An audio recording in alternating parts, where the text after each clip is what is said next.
ஹரியானா, மகாராஷ்டிரா, டெல்லி என அடுத்தடுத்த வெற்றியை குவித்து வரும் பாஜக அடுத்ததாக பீகார் மாநிலத்திற்கு குறிவைத்திருக்கிறது. அடுத்த ஆண்டு தமிழ்நாடு, கேரளா, மேற்கு வங்கம் மற்றும் அசாம் மாநிலங்களில் சட்டப்பேரவை தேர்தல் நடைபெற உள்ளது. இதில் அசாம் தவிர்த்த 3 மாநிலங்களும் பாஜகவுக்கு சவாலான தேர்தல் களங்களாகவே உள்ளன. இதனால் பீகாரில் பெறும் வெற்றி ஓரளவுக்கு அந்த மாநிலங்களிலும் பாஜகவுக்கு அட்வான்டேஜை கொடுக்கும் என அந்த கட்சி நம்புகிறது. இதனால்தான் பீகார் மாநில சட்டப்பேரவை தேர்தலுக்கு இன்னும் 6 மாதங்கள் இருக்கும் நிலையில் உள்துறை அமைச்சர் அமித்ஷா 2வது முறையாக அங்கு பயணம் மேற்கொண்டு தேர்தலில் வெற்றி பெற தேவையான திட்டங்களை வகுத்துக் கொடுத்திருக்கிறார். பீகார் மாநிலத்தில் தற்போது 243 சட்டப்பேரவை தொகுதிகள் உள்ளன. சட்டப்பேரவையில் பாஜகவிடம் 84 எம்எல்ஏக்களும், நிதிஷ்குமாரின் ஐக்கிய ஜனதா தளத்தில் 43 எம்எல்ஏக்களும் மட்டுமே உள்ளன. இதனால் இந்த கூட்டணியில் இந்த முறை எந்த கட்சி அதிகமான இடங்களில் போட்டியிடும் என்கிற எதிர்பார்ப்பு எகிரி இருக்கிறது. ஏற்கனவே நிதிஷ்குமாரின் ஐக்கிய ஜனதா தளம் 125 தொகுதிகளை அடையாளம் கண்டு வைத்திருப்பதாக கூறப்பட்டது.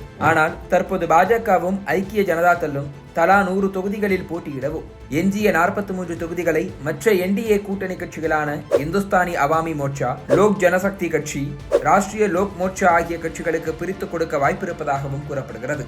ஆனால் இந்த தொகுதி பங்கீடுக்கு முன்பாக தேர்தலுக்கு முந்தைய இந்த 6 மாதங்களில் களத்தை எப்படி பாஜக மற்றும் கூட்டணி கட்சிகளுக்கு சாதகமாக மாற்றுவது என்பது குறித்து பீகார் மாநில பாஜக நிர்வாகிகளுக்கும் என்டிஏ கூட்டணி கட்சிகளுக்கும் லெசன் எடுத்து பிளான் போட்டு கொடுத்திருக்கிறார் உள்துறை அமைச்சர் அமித்ஷா.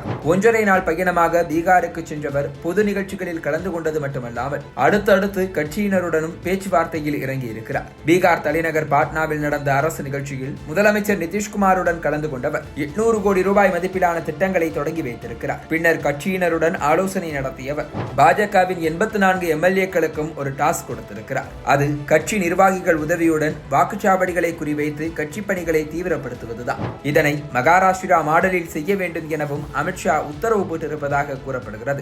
மகாராஷ்டிராவில் பாஜகவுக்கு வாக்கு சதவீதம் இல்லாத வாக்குச்சாவடிகளை குறிவைத்து உள்ளூர் பாஜகவினர் களமிறங்கி இருக்கின்றனர். அந்த வாக்குச்சாவடிகளில் மத்திய அரசு செயல்படுத்தும் திட்டங்களை மக்களுக்கு கொண்டு சேர்ப்பது தொடங்கி தேர்தல் நேரத்தில் பிரச்சாரத்தில் கூடுதல் கவனம் செலுத்துவது வரை பல முயற்சிகள் மேற்கொள்ளப்பட்டன. இதனால் ஏறக்குறைய 21 விழுக்காடு வாக்குச்சாவடிகளில் பாஜகவின் வாக்கு வங்கி கணிசமான அளவு உயர்ந்ததை அமித்ஷா பீகார் மாநில பாஜகவினருக்கு கூறியிருக்கிறார். இந்த வாக்குச்சாவடியை குறிவைத்த தேர்தல் வியூகம்தான் 5 மாதங்களுக்கு முன்னர் நடந்த மக்களவை தேர்தலில் படுதோல்வி அடைந்த பாஜகவை சட்டப்பேரவை தேர்தலில் மாபெரும் வெற்றி பெற வைத்ததாகவும் கட்சியினருக்கு பாடம் நடத்தியிருக்கிறார். அடுத்த 6 மாதங்களுக்கு வாக்குச்சாவடிகளை குறிவைக்கும் இந்த வியூகத்தை தான் பின்பற்ற வேண்டும் என பீகார் மாநில பாஜகவுக்கு உத்தரவு போட்டிருக்கிறார் அமித்ஷா.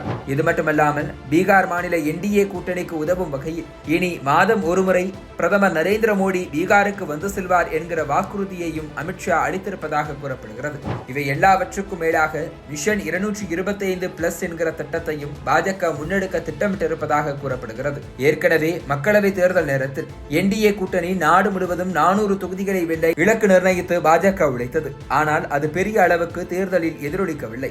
இதனால் ஹரியானா, மகாராஷ்டிரா, டெல்லி மாநில சட்டப்பேரவை தேர்தல்களில் எண்களில் போக்கஸ் செய்யாமல் களத்தில் மட்டுமே போக்கஸ் செய்தது பாஜக. தற்போது பீகார் சட்டப்பேரவை தேர்தலில் மீண்டும் நம்பர் கேமுக்கு திரும்பி இருக்கிறது. 225 சீட்டுகளுக்கு மேல் வெல்ல வேண்டும் என்றால் கூட்டணி கட்சியினரும் களத்தில் சிறப்பாக பெர்ஃபார்மன்ஸ் செய்வதை உறுதி செய்ய வேண்டும் என்பதால் பீகார் மாநில பாஜகவினருக்கு வேலைக்கு மேல் வேலை உருவாகி இருக்கிறது.